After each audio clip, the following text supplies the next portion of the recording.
Hello, I'm JJ Bull and I'm an analyst for Tifo Football. In this video, we're going to look at how teams, including Scotland, could and will, maybe can, should, perhaps how they can beat England. So England are big tournament favourites. They're quite good at football. How can teams like Scotland beat England? That's what we're going to do. But before I show you the secrets of how that's done, you could subscribe to The Athletic by going to theathletic.com/Tifo Football. And they'll give you some sort of offer, which will be very good, and you can pay some money, but not too much. And then you get access to all the best writers in the world, basically, for all England and will Scotland win? Maybe some of that kind of stuff. Jordan Campbell writes about them, he's very good. So yes, that's what you can do with The Athletic. And now we're going to look at how teams can beat England in this tournament and where their weaknesses lie. A few things England have are a lot of strengths. Obviously, Harry Kane's one of the best strikers in the entire world. Mason Mount is very talented, is going to do a lot of movement in and around the midfield. He starts as an 8, but will be a 10 a lot of the time. Phil Foden, if he starts, will be very difficult to play against, and Scotland are going to want to not get too tight straight away. You want to give him a bit of a yard, because otherwise he'll just go past you. Raheem Sterling, you want to be aware of space in behind, because he's going to make runs in behind the lines. Yeah, and then they've got this defence here. Kyle Walker's obviously very quick on the overlap, but he doesn't really do that anymore. And it'll be interesting to see how Gareth Southgate lines up his team and where these defenders look, because against Croatia, this back four mostly stayed in this sort of positions here. They were mostly like a back four, and you had Rice protecting them. Calvin Phillips making these sorts of runs into space out wide, like a Mazzala. We'll be very fancy and use that word. Yeah, so we know where the threats kind of are, but we want to know where the weakness is. Now, I think one of them is going to be in just purely how good England are on the ball. They want to play with the ball in possession, they want to build out from the back, but they can make mistakes. There's a couple of times Walker against Croatia gave the ball away. There's one example where he passed it straight out for a throw-in was one. But if you can press them at the right times, there is absolutely a way to win the ball off them and make them, just lure them into making a mistake, essentially what I'm trying to say. So, Scotland are going to play a 5-3-2, I would imagine. Could be a 5-4-1. If it is, it's going to look like this. It's 5-4-1. If it's a 5-3-2, it's probably going to be like this, possibly McGinn as a 10. So it'll be a 5-2-1-2. Now, the key is going to be out of possession. Scotland are going to have to defend. And I've put Declan Gallagher in here as possibly might start over Jack Hendry because he's better in the air, but we'll put Hendry in because he's better at playing the ball from feet.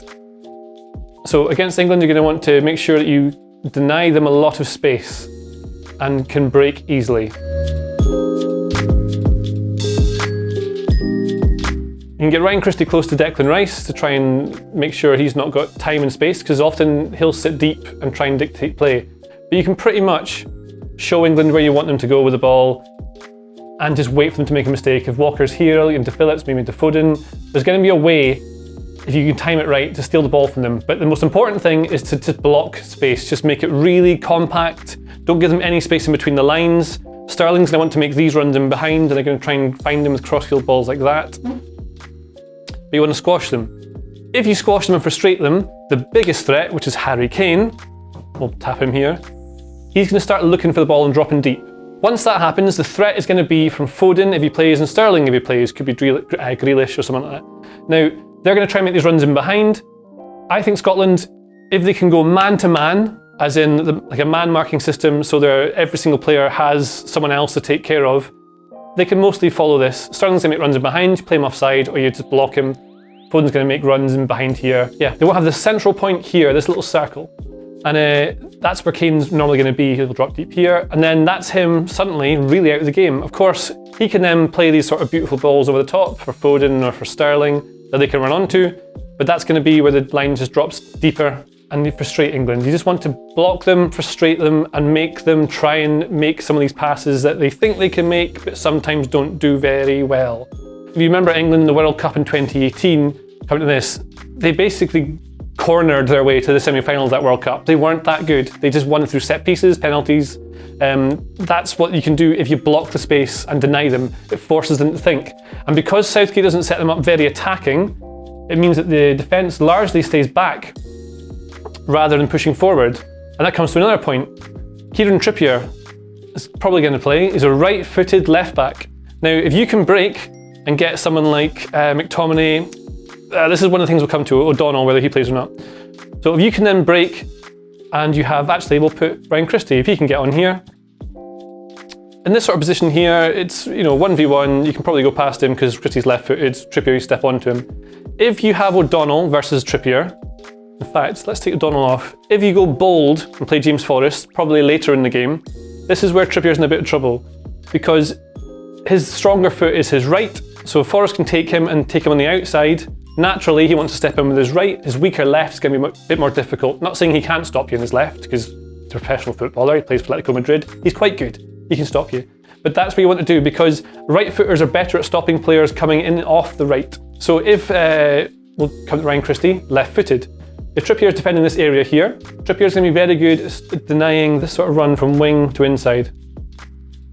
Right-footed fullback can step across and block that on his stronger foot. The other thing that will do to England, we'll take Forrest off, put O'Donnell back on, is that when they attack down this left side, and if you can show them down the left, Sterling is good at going past people, 1v1 and getting behind the line, but he's not the best at, he's not going to really create anything with his passing other than making 1-2s. Mount might pull out. Again, you can go man-to-man, so you've got an overload in this sort of thing defensively. Trippier's right-footed. He's not going to be able to make that cross on the left. He's going to have to cut back, and as soon as he cuts back onto his right foot, you push up on him, has to push the ball inside, you push up on him, you push up on him, and the ball goes backwards. And then you show England back the way. We've talked about how you can keep Kane quiet, and he's a great player. He'll get chances, that'll happen, so stay tight to him, don't let him get ahead of you. Sort of close him out. What you also want to do is try and wind up certain of their players. Now, Tyrone Mings, not that he has a mistake in him, but there's every chance that if he's fired up and doesn't keep the head calm, if you were to get close to him and give him a little dig in the elbows, every chance that he gives you a harder one back. And the referee sees that, a yellow card, maybe a red, who knows. This is one thing you can do. It's a very Sunday league tactic, but we're talking about, don't hate me for this, Scotland fans, we're talking about Scotland here. So what we need to have is play to every single sort of advantage you can possibly get. You're going to have Foden, if he's playing right, needs to track Andy Robertson. That's probably Robertson's win. He'll probably win that. That's one example. On the left, Sterling, if he plays O'Donnell, that's probably Sterling's win. So a lot depends on what Scotland do with this right side. So that's some of the weaknesses that England have. The last one that we could probably focus on is their goalkeeper. Jordan Pickford. He's good, but he's sort of average for like high-level goalkeepers. I would say I'm not a good goalkeeper, so what am I going to say about it?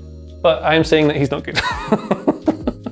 So the secret that Scotland can take into this game, and other teams actually, is taking shots when they get an opportunity. Because England aren't built to open up an attack. They're built to be kind of safe and then take their chances when they can get. And because they have very good individual players, they're able to attack better than certain teams. So if you get in these sort of positions here with Christie, honestly, just take a shot. Because there's every chance that Pickford doesn't reach it, or he palms it away, or if you can get to the ball in early, rather than try and take on Trippier in this right, let's get a ball in early and try and test him. He's normally going to punch it. He's not going to catch it most of the time. That punch can land somewhere like Shea Adams, who then just curls it into the top corner, and that's how Scotland get another goal out of him. So there's a few things you can do there. You want to shoot early at the goalkeeper if you can, 20-yard shots, look to run onto the rebound. If Adams takes a shot, watch out for John McGinn running off back of him to try and get onto it.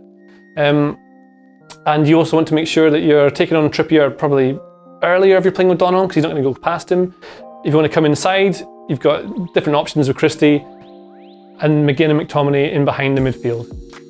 The problem that teams like Scotland and other teams will have is that the pace England have on the break, Sterling and Foden, and Pickford's long-range passing and how accurate it is almost, he's basically a playmaker.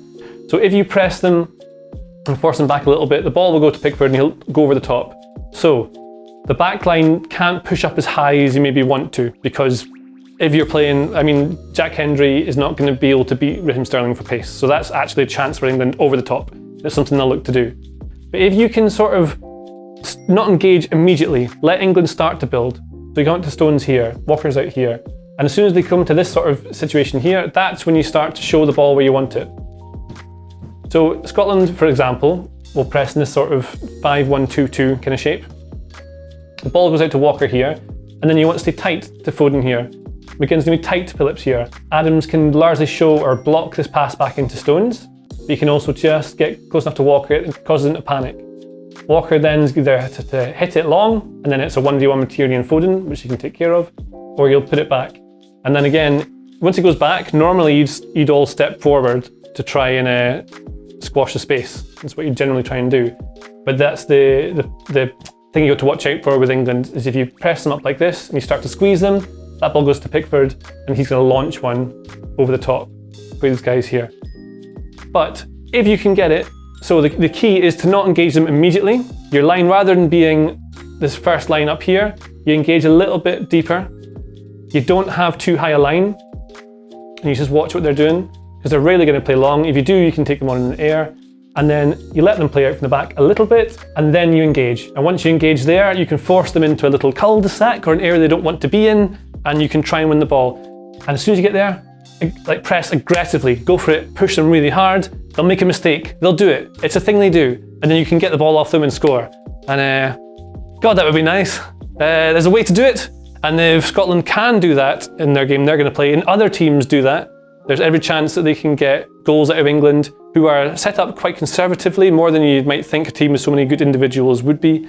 And yeah, there are weaknesses in that team. Scotland can definitely take advantage if they are slightly fortunate and are then able to cause some sort of grassroots rethink from the English FA. And that would be a wonderful story, the end of it, for everyone who isn't an England fan.